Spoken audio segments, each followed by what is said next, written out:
Hello नमस्कार दोस्तों, जैसा आप जानते हैं कि यस बैंक का क्वार्टर 4 का रिजल्ट आ चुका है। तो चलिए हम देख रहे हैं सीधे यस बैंक के क्वार्टर 4 का रिजल्ट। तो यहाँ देख रहे हैं जो रिजल्ट में टोटल अमाउंट इन लैक्स में दिए हुए हैं, तो हम इनको करोड़ में कन्वर्ट करके बताएंगे। जैसे नंबर 3 में टोटल इनकम की बात करते हैं तो देखते हैं मार्च 2023 के टोटल इनकम की बात करें इस क्वार्टर की तो 7,351 करोड़ का टोटल इनकम हुआ। वहीं अगर 3 माह पहले दिसंबर क्वार्टर की बात करते हैं तो 7,064 करोड़ का टोटल इनकम हुआ था। वहीं अगर पिछले साल के क्वार्टर की बात करते हैं यानी मार्च 2022 के क्वार्टर की बात करते हैं तो 5,872 करोड़ का नेट इनकम हुआ था बैंक को। यानी देखा जाए तो अगर पिछले साल के क्वार्टर से तुलना करते हैं मार्च 2022 के तो बहुत अच्छा जंप देखने को मिला है। और जस्ट अगर पिछले क्वार्टर से दिसंबर माह के क्वार्टर से तुलना करते हैं तो थोड़ा सा ही जंप देखने को मिला है।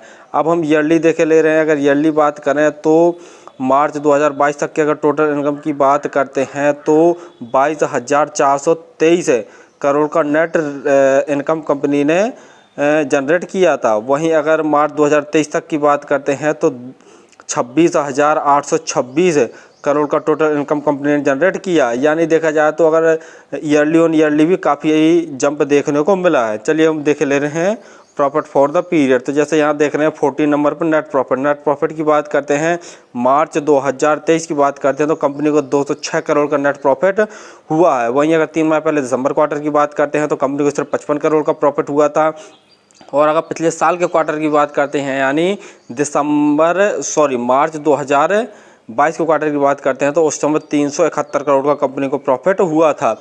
यानी कंपनी ने खर्चा कम नहीं कर पाई है, एक्सपेंसिव ज़्यादा रहा। इस कारण ही इस कंपनी का टोटल इनकम तो ज़्यादा है लेकिन नेट प्रॉफिट कम निकल के आ रहा है। और अगर जस्ट पिछले क्वार्टर से तुलना करते हैं दिसंबर माह के तो बहुत अच्छा रिजल्ट निकल के आया। वहीं अगर ईयरली प्रॉफिट की बात करते हैं तो मार्च 2022 तक का अगर नेट प्रॉफिट निकालते हैं तो 1,064 करोड़ का नेट प्रॉफिट हुआ था, जो कि घटकर मार्च 2023 की बात करते हैं तो 735 करोड़ का ही नेट प्रॉफिट बचा। यानी रेवेन्यू में तो ग्रोथ देखने को मिला है लेकिन नेट प्रॉफिट में कमी देखने को मिली है। कारण वही है कि कंपनी ने जो अपने एक्सपेंसिव है उसमें कमी नहीं कर पाई। एक्सपेंसिव काफ़ी हुए हैं तभी कंपनी का देखा जाए तो रेवेन्यू तो बढ़ के आया है इस बार, लेकिन जो नेट प्रॉफिट घट के आया है। फंडामेंटल देखने से पहले आप हमारे चैनल को सब्सक्राइब जरूर कर लें ताकि आपको समय समय पर शेयर मार्केट संबंधी जानकारी, IPO संबंधी जानकारी तथा रिजल्ट संबंधी जानकारी समय समय पर मिलती रहे। चलिए देख ले रहे हैं कंपनी के फंडामेंटल। मार्केट कैप देखते हैं तो 46,583 करोड़ का बैंक का मार्केट कैप है। स्टॉक का पी 64.9, इंडस्ट्री का पी 13.5। यानी इंडस्ट्री के पी के हिसाब से देखा जाए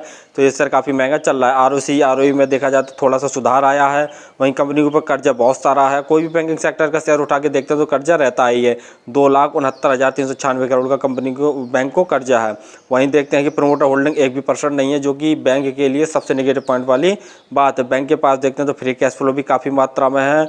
और वहीं देखते हैं बैंक डिविडेंड नहीं देती है। यानी देखा जाए तो फंडामेंटल ठीक ठाक हो, फंडामेंटल में लगातार सुधार चल रहा है। होल्डिंग पैटर्न में देखते हैं तो FII की हिस्सेदारी 10.26%, म्यूचुअल फंड की हिस्सेदारी 0.12%, और इंश्योरेंस कंपनियों की हिस्सेदारी ठीक ठाक है 4.62%, और DII की हिस्सेदारी देखते हैं तो 46.11%, और हम जैसे रिटेल भाइयों की हिस्सेदारी देखते हैं तो 38.89% है। यानी इसमें देखा जाए तो 1% प्रमोटर की होल्डिंग नहीं है। आज के दिन देखते हैं तो 16 रुपये 22 पैसे जैसा भाव शो कर रहा है, और हाई देखते हैं तो हाई 24 रुपये के आसपास हाई इसने मारा। यानी अपने हाई से काफ़ी डिस्काउंट में शेयर चल रहा है। यस बैंक के शेयरों में इन्वेस्ट करना चाहते हैं तो थोड़ा थोड़ा करके इन्वेस्ट करें या थोड़ा सा ही इन्वेस्ट करें, क्योंकि इसके फंडामेंटल अभी पूरी तरीके से सुधरे नहीं है। बैंक अपने फंडामेंटल सुधारने का प्रयास कर रही है, और जैसा आपने देखा ही है कि इसमें 1% प्रमोटर की होल्डिंग नहीं है। और फिर भी किसी शेयर में इन्वेस्ट करें तो आप स्वयं का एनालिसिस करके आपके फंडामेंटल एडवाइजर हैं उनकी सलाह लेकर इन्वेस्ट किया करें। धन्यवाद।